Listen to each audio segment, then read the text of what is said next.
Good afternoon and welcome to our afternoon session. We're starting with a briefing on the Mauna Loa volcano eruption. As a reminder to all of our reporters online, you can ask a question at any time by putting it in the Q&A box. Please identify yourself and your affiliation for us and let us know if you would like us to invite you to open your mic or you would rather that we read your question for you. Anyone here in the room, you can just raise your hand. We're going to have all of our panelists, one of whom is here with us in person, and you will soon see the other three panelists who are online with us to finish all their slides first, and then we'll go to Q&A. And with that, I'm going to turn it over to Stephen to introduce his panelists. Thank you. Ready. Well, hello and welcome. Thank you for joining us for our media panel discussion of the 2022 Mauna Loa eruption. I'm Steve Sobieschek, media lead for natural hazards at USGS and one of the public information officers who was deployed to Hawaii, 2 weeks ago, last week, a few days ago. And I'll be moderating today's session. I am pleased to be joined in person and virtually by some of the best and brightest involved in studying and responding to last week now, the eruption of Mauna Loa. Next to me is John Major, a man of many hats. John's a scientist in charge at the Cascades Volcano Observatory. He was the acting director at the USGS Volcano Science Center during the eruption and duty officer responsible for getting everything staffed up and running smoothly for our Mauna Loa response. Online, we have Wendy Stovall. Wendy is a volcanologist and communications lead for the USGS Volcanoes program.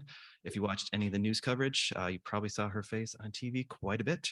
I know her personally, so if you want an autograph, I can make that happen for you. Next, our folks calling in from Hawaii. I'm pleased to introduce Ingrid Johansson, geophysicist at the Hawaiian Volcano Observatory. Ingrid was deeply involved in the seismic work leading up to the eruption and all the earthquake monitoring during the actual event. She helped get us ready before Mauna Loa popped so that we had time to hit the ground running. Lastly, we have Drew Downs. Drew is a geologist with the Hawaiian Volcano Observatory. As a boots on the ground researcher, he was one of the lucky few who got up close and personal with the lava flow from Fissure 3.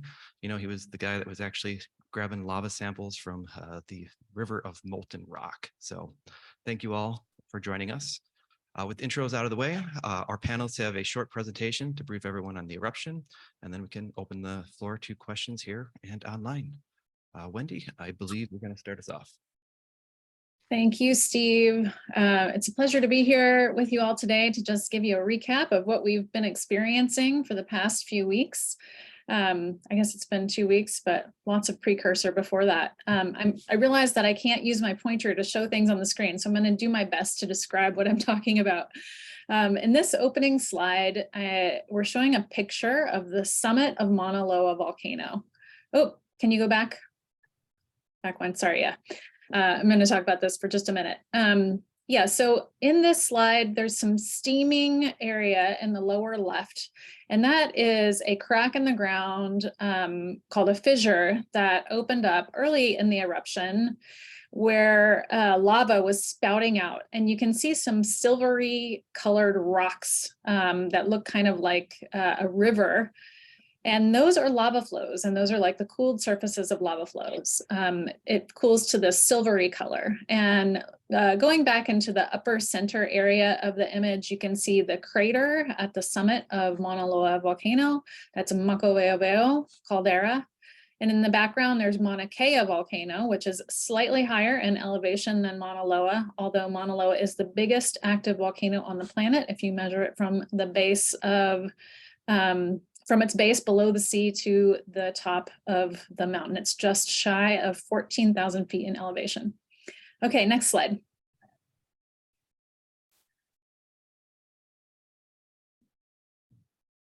Thanks. Okay, this is just an outline and also a picture of Fissure 3, which was the dominant fissure in the eruption. This is a Fissure 3 that was sending lava flows down the north slope of Mauna Loa volcano. And in this presentation, between all the panelists here, we'll talk a little bit about Mauna Loa, some of the activity that we saw before the eruption occurred, what happened during the eruption, some hazards that that we were seeing, which weren't so great, which is wonderful, and scientific findings, and then just information about the partners and our response and some additional research that's going to be ongoing. Okay, next slide, please. Okay, so these two images show maps of the island of Hawaii, and Mauna Loa volcano. If you look at the map on the left, Mauna Loa volcano has like the kind of light brownish reddish color, and it spans, it's about a third of the island of Hawaii, and the lava flows are highlighted in many different colors from orange to green and blue.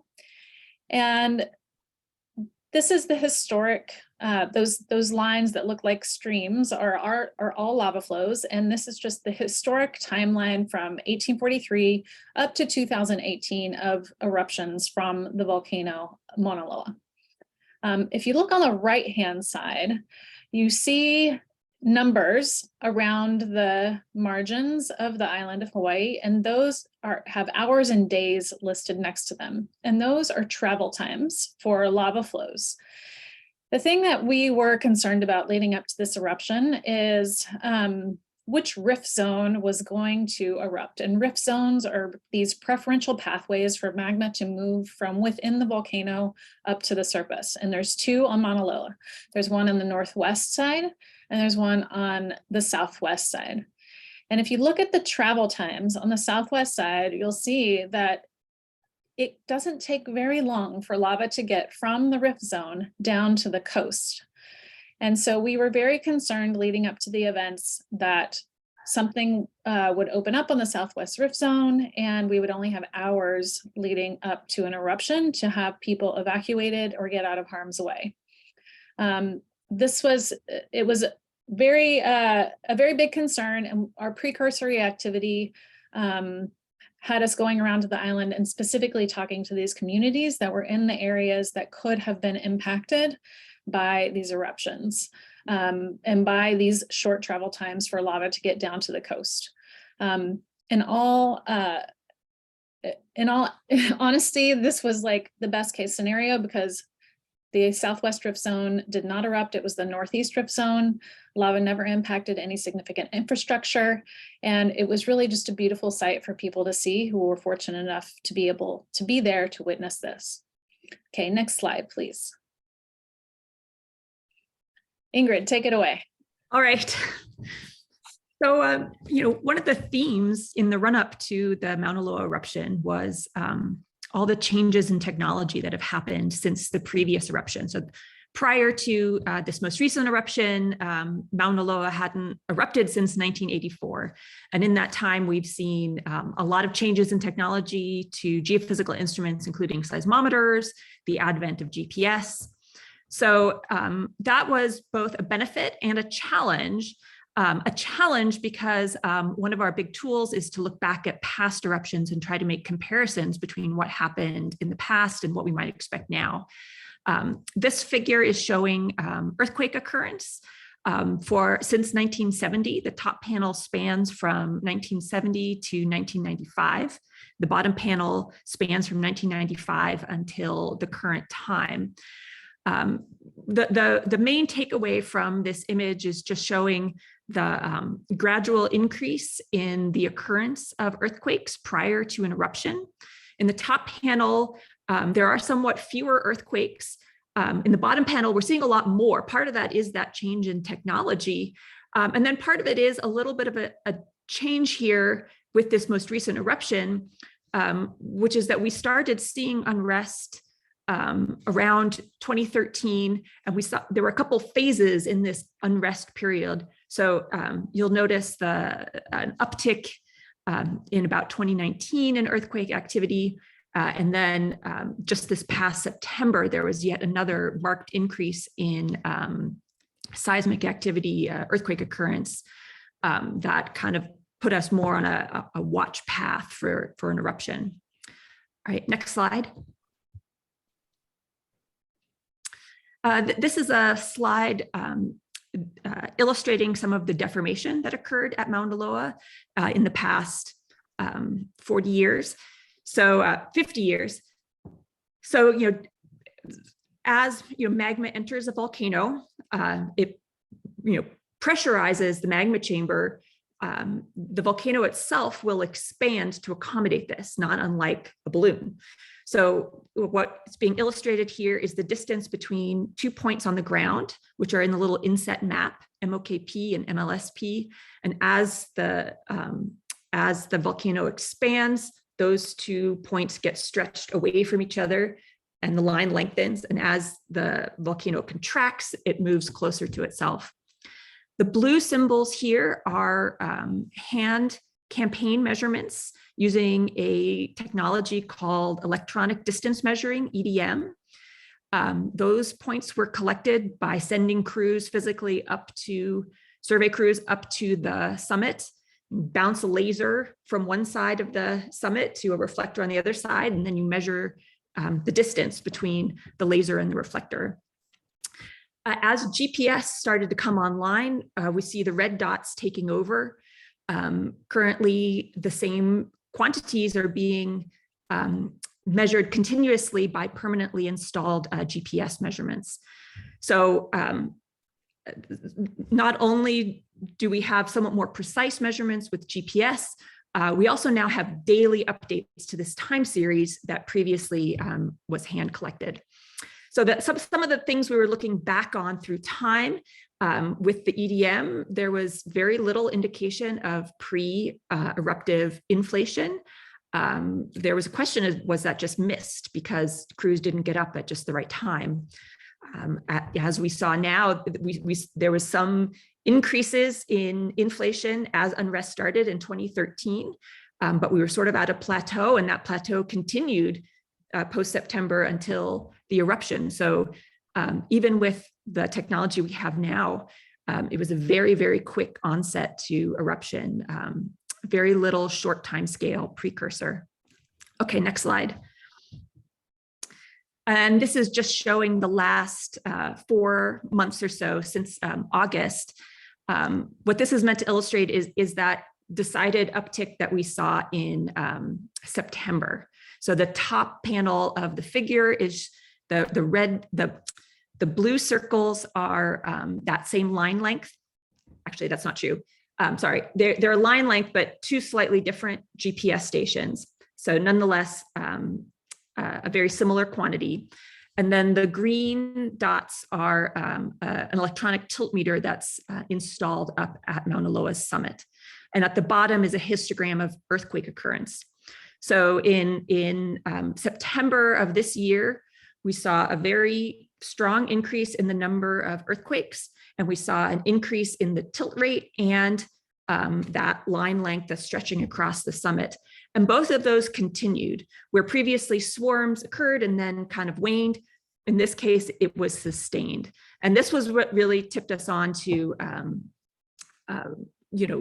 making that extra effort to give outreach about the possibilities and the hazards of a Mauna Loa eruption. What this figure doesn't cover is the eruption itself. As we've said before, we went from this, the levels that you see in this graph to eruption very quickly. If we included the deformation from the eruption, all of this would look flat because it was quite a bit higher than anything we're seeing here. The first swarm alarm, actually there's a typo here in the slide. The first swarm alarm came in at 10:45 p.m. And then about 10 minutes later, I was alerted via tilt alarm. And then by 11:30, it was eruption. So very, very, very quick change from plateau to lava on the ground. And I think next slide, which will be somebody else. Yes, so I will be taking over, and I can see the video is already playing. So the video that is playing on the screen is from the thermal camera that's at the summit of Maka'ove'oveo caldera. So that's the summit of Mauna Loa itself. And eruptions at Mauna Loa, I won't say always, but nearly always start at the summit itself. A lot of these eruptions are summit only, But those that do migrate to a rift zone, in this case, the northeast rift zone, start at the summit, and then after a matter of either hours or days, they will migrate to a rift zone if they're going that way, and the eruption will take hold. So in this case, the eruption started around 11:30 p.m. at the caldera of Maka'aweoweo at the summit of Mauna Loa. There was a very short fissure, and in this case, a fissure is just a crack in the ground that spews the lava out. And you can see this in the middle of the photo. There's kind of an orangish line that is brighter than kind of the surrounding area. That's the fissure in Maka'aweoweo that has the magma coming out that's covering the caldera floor here. There's a very short fissure in the southwest rift zone, and there was on the opening night some spectacular photos that were being taken from the Kona side. But the summit and this very short southwest rift zone fissure died within the first few hours, and then the magma migrated to the northeast rift zone, where it established itself in 3 fissures on the morning of November 28th, and eventually took hold as fissure 3 is the dominant fissure. And if we go to the next slide, please.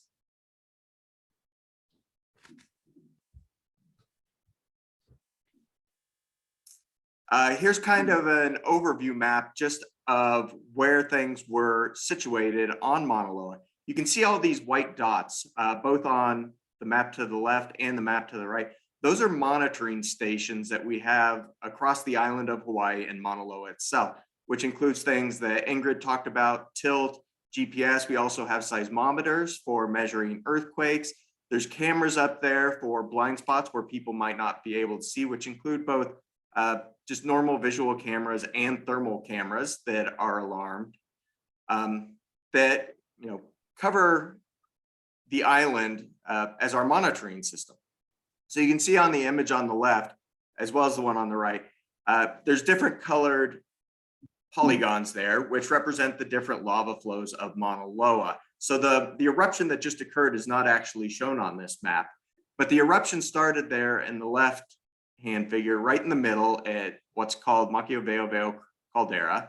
Then it had a short little early morning fissure into the southwest rift zone that only lasted a couple hours before migrating to the northeast rift zone. And you can see those red lines, which represent the 3 fissures, and then the red arrows, which is kind of the most vigorous flow front that started downhill towards the only infrastructure really on this part of the island. So you can see on the left-hand picture, the Observatory Road. This was actually cut in several spots early on with the lava flow. That leads up to the NOAA Observatory. And anyone who knows anything about CO2 measurements might know about the NOAA Observatory. So it cut the road and access as well as the power lines.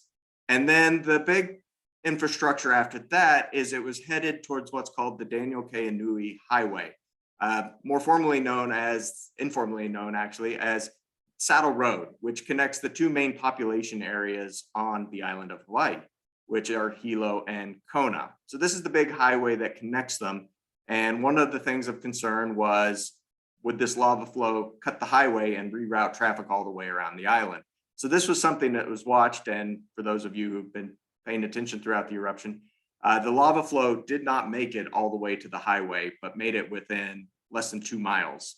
Next slide, please. So after a couple days, the 3 northeast rift zone fissures, all but one shut down. And fissure 3, which you can see in the top photo there with the helicopter, became the dominant fissure, with fountains throwing things up to 30, 40 meters in the air. So molten bombs, 30 to 40 meters in the air, which is equivalent to anywhere from 90 to 120 feet. And this was feeding the different channels that were headed downhill. So during an eruption, you can think of the features similar to a river. You get channels, you get levees. Sometimes, like when a river floods, you get lava that overflows. Fissure 3 became this dominant kind of source that was feeding these channels as things were flowing downhill, headed towards the Daniel K. Inouye Highway. Next slide, please. And if you'll go ahead and play this, this is just a video of what it looked like to be around fissure 3. So this is probably about 100 yards away from Fissure 3 as it was active, and it's throwing molten bombs and spatter up to 100, 120 feet in the air that's falling back down. You can see kind of in the foreground some of that lava that's flowing downhill, feeding those channels. Next slide, please.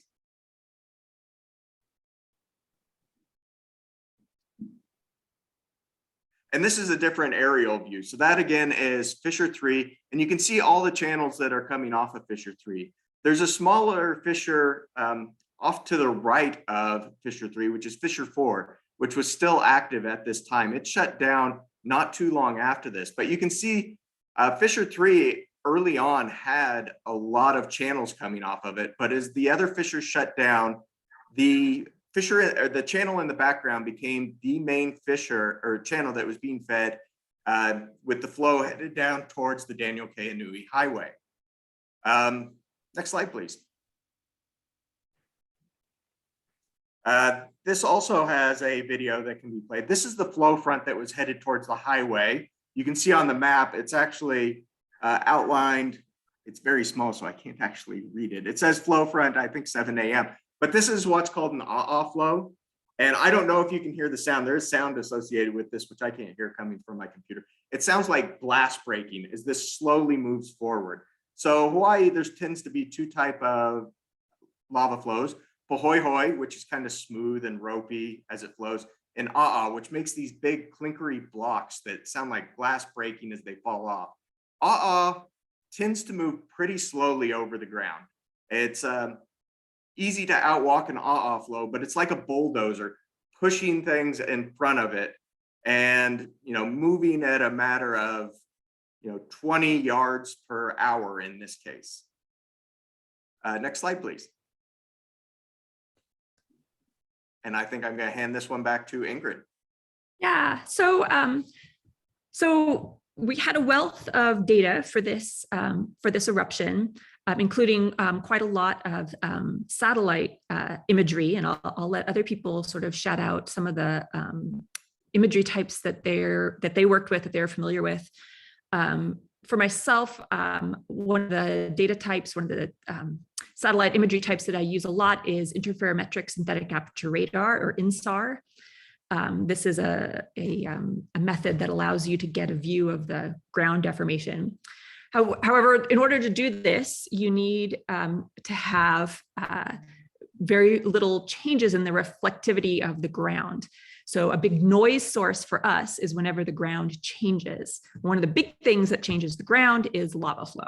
So this is a great example of our noise actually turns into somebody else's data. So what you're looking at on the left is what we call a coherence map for satellite radar. All the blue areas are areas that have become so noisy we can't use them for INSAR, but it turned out to be, they are a great indicator for where the lava flows were. So this coherence map turned out to be really important especially for measuring out this, mapping out this, the southern portion of the lava flows. This is just one example of the many different types of satellite imagery that gave us nice synoptic views of what was going on. On the right is a Landsat image, also giving, I'm not sure what bands these are, but giving a view into where I believe this might be thermal. So giving a thermal view of the lava flows off of Mauna Loa. And in this case, there's even a little dot of Kilauea. So again, lots of satellite data, and this is just a taste. So next slide. And then can we finish up on this slide? Yeah, we need to wrap up. Yeah, so just wrapping up here, some of the hazards, and this, as Wendy said earlier, was a good case scenario for a Mauna Loa eruption. The hazards were well mitigated because there's not a whole lot of infrastructure up there. When you get an eruption, especially those from Mauna Loa, Kilauea, there tends to be a lot of sulfur dioxide in the air. So if you've ever gotten that rotten egg smell, that's the sulfur. Towards the vent, there can be a lot of sulfur dioxide, and with people with respiratory issues, can create problems. It creates what's called VOG, so volcanic smog, which blows downwind, as does Pele's hair, which are little fine shards of glass. You can see a picture of one of those. It's kind of a bright golden color on the left-hand side. So those are things that get blown in the wind, not very good to breathe in. But in this case, there's no huge population center until you get much further downwind and things get more diffuse. Lava flows, of course, are also hazardous. They bulldoze infrastructure. In this case, they took out the Mauna Loa Observatory Road up to the NOAA Observatory, as well as the power there, but it never reached the highway and there was no other infrastructure in the way. And I guess we'll leave it at that. Thank you very much.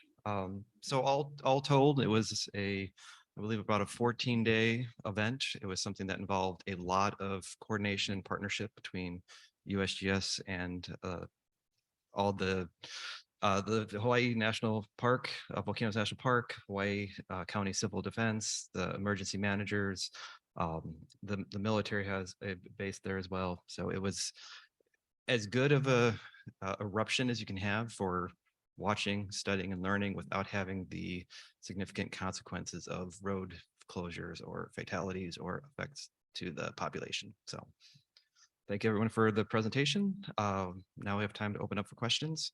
Do you want to start in here first, or do you want to start online? I'm not sure. We'll start in the room, and just a reminder to those online, you can put your questions into the Q&A. Just let us know who you are, who you work for, or if you're freelance, and if you want us to ask your question for you, or you would like us to open your mic so you can ask it live. And anyone here in the room, you can just raise your hand. I'll bring you the mic. We want to favor the reporters first, but if we don't get any questions from reporters, then we'll take it from anyone. So do we have any questions in the room? Anyone? Online? No questions online? We have someone right here.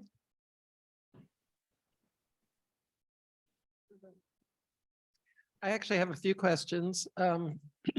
First of all, do we understand the physics behind why they switch from the summit to the rift zone eruption? My name is Jill Karsten. I'm a retired National Science Foundation employee who is also on the AGU board. Yes. And Ingrid, I believe, would that be something that you Yeah, sure. The short answer is no. I think that's a great question. I think that's absolutely an open question. I think the basic physics of volcano dynamics involves, the pressure of the magma opening pathways. So there's an interplay between the pressure opening pathways and then where those pathways go. But in terms of a very specific, physical, like physics-based understanding, I think that that's something that is actually an exciting thing to learn from this eruption, in part because we do have so much more and more precise data spanning both the pre-eruption and the eruption itself. So I think that's going to be an exciting area in the future. Thank you. My next question has to do with the seismicity. Has it pretty much returned to pre-ramp up levels, or do you anticipate there might be further action soon? Yeah, seismicity at Mauna Loa has calmed way down. As to whether there might be additional activity soon, I can't really speak to that. Prior to 1984, there was Mauna Loa erupted on average every 7 years. So it's unclear right now what we can expect the repose time to be for Mauna Loa. We're kind of expecting any. Another thing is that of the last 8 eruptions that have occurred at Mauna Loa, none of them have started back up activity after it has quieted down to the level that it is at now. So for this recent eruption, we do not expect it to be reinvigorated at the place where it erupted over the past 2 weeks. Okay, thanks. And I just have one last question. My understanding is that the the carbon dioxide sensors that are underpin the Keeling curve were cut off because of the flows. Do you know what the status is of those? I don't think any of us know specifically. We were in a meeting, a group meeting yesterday, where we heard that there is an observatory at Mauna Loa that has taken over the record of observing that, and then the NOAA facility is working on trying to get things back online at the Mauna Loa Observatory. But they will know better than we will. They being NOAA. Anyone else in the room? Questions? Questions from the back? Anybody? I have a question. I'm Liza. I'm from AGU Media Relations. Thank you all for being here today.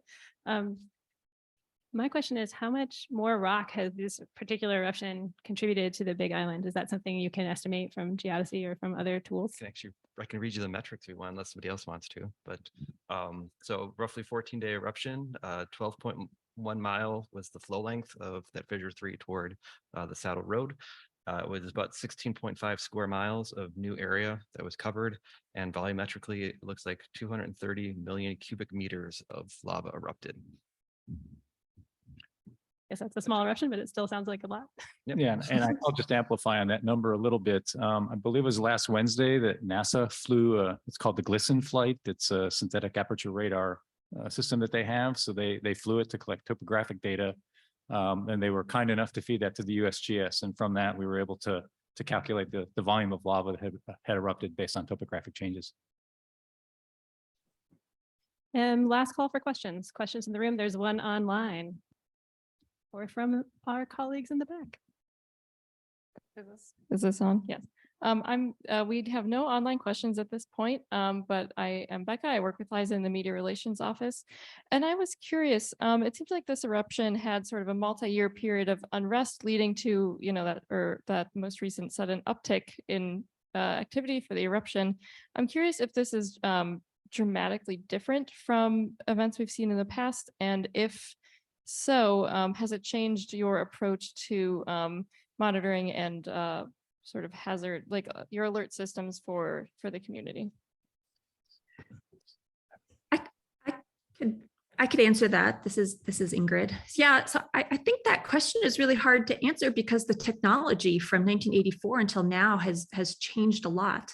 So there's absolutely the possibility that some of the things that we observed in the past, 5 years were happening in 1984, but technology wasn't at the point where they could be detected.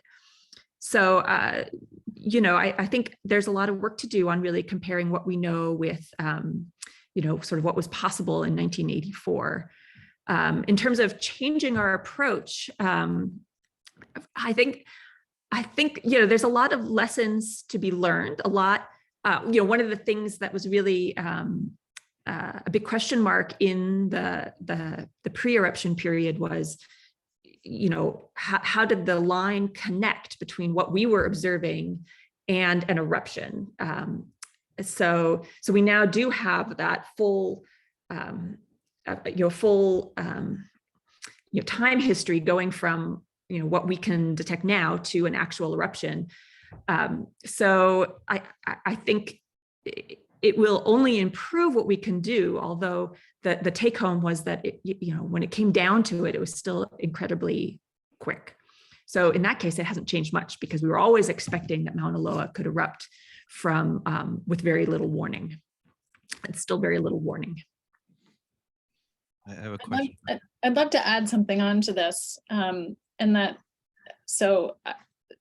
Drew and Ingrid are part of the Hawaiian Volcano Observatory, and they were part of the team that was assessing this data that was coming in, especially that 2 months before the eruption happened. And when things did pick up in September, there was a lot of conversation and a lot of people were concerned, and so much so that the Hawaiian Volcano Observatory started issuing daily updates about activity at the volcano.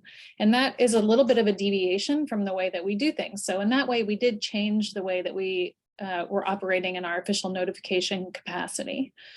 The other thing that happened was that people from the Hawaiian Volcano Observatory teamed up with the Hawaii County Civil Defense and other community organizations around the island of Hawaii. And we're doing outreach to the communities that could be most impacted from one of those fast eruptions that went down the southwest side, and then also into the other communities that would be experiencing the effects of a Mauna Loa eruption, but maybe not as suddenly if things had opened up in the southwest. So I think that in retrospect, now that we can look back at it, HBO did a really great job of making sure that people were prepared and working with the partner agencies on the island to ensure that things were lined up in order to provide evacuation orders or work with sheltering centers or community outreach programs. And it's just because we do have all of these instruments, we had that 2-month period where we could look at the data and say, okay, something is going to happen. So let's make sure that people are ready when it does happen. So I have a question for Drew if we have the time. So Kilauea is also erupting. Given that there's 2 active, or if you want to still qualify Mauna Loa as being active, 2 eruptions happening on the island at the same time, is this a common experience, and how are the eruptions different? You know, both the kind of the lava itself and the timing, and how do those 2 volcanoes compare? Well, first I'll point out Kilauea was just downgraded as well. So, and if you want to get into the physics of why Kilauea doesn't have magma at the surface anymore, I can let Ingrid go into that. But the main difference is, well, first of all, they have erupted at the same time in the past as well. Most recently was in 1984. Pu'u'o'o started in 1983 and was pretty continuous until 2018 when the Lower East Rift Zone eruption happened on Kilauea. So, and of course, Mauna Loa last erupted in 1984. So Kilauea and Mauna Loa have erupted in the past before. I'm not sure there's really good evidence for how often that occurs, but it's also, I wouldn't say something that's incredibly uncommon. They're both very active volcanoes. At least for the most recent eruptions from Kilauea and Mauna Loa, Kilauea has had a long-lived lava lake at its summit crater, Halema'uma'u. So it has been from 2008 to 2018, had a long-lived, decade-long lava lake. At the same time that on the East Rift Zone, Pu'u'o'o was erupting and sending lava flows down towards the ocean. But the last 2 eruptions from Kilauea stayed at the summit. So during 2018, there was a big caldera collapse event that dropped the summit caldera by about 500 meters. And the last 2 eruptions have been concentrated in that caldera, refilling it. Whereas Mauna Loa, as we just saw during this eruption and in 1984, as well as 1974, 1950, the summit eruption phases of Mauna Loa can be very quick. And while a lot of them start in the summit, they then can migrate to a rift zone and take over from there. Mauna Loa eruptions on average tend to be a lot shorter as well, on the average of weeks, which compared to recent things at Kilauea, the decade-long lava lake from 08 to 18 and the 35-year eruption of Pu'u'o'o from 1983 to 2018. Okay, thank you. Last call from the room and from online. One question online. Have one quick question from Grace Beto, who is at JPL. Was there a change in lava flow chemistry between the start and up until now? No, there was not. So Mauna Loa eruptions tend to have almost no crystals in them, at least in the upper flanks. And this was high up on the upper flanks around over 11,000 feet in elevation. And eruptions from this part of the summit and upper rift zones tend to be very uniform in chemistry and have almost no crystals associated with it. And that is what we saw in this eruption. It's not till you get down into the lower parts of the rift zone that you really start seeing changes in chemistry through time.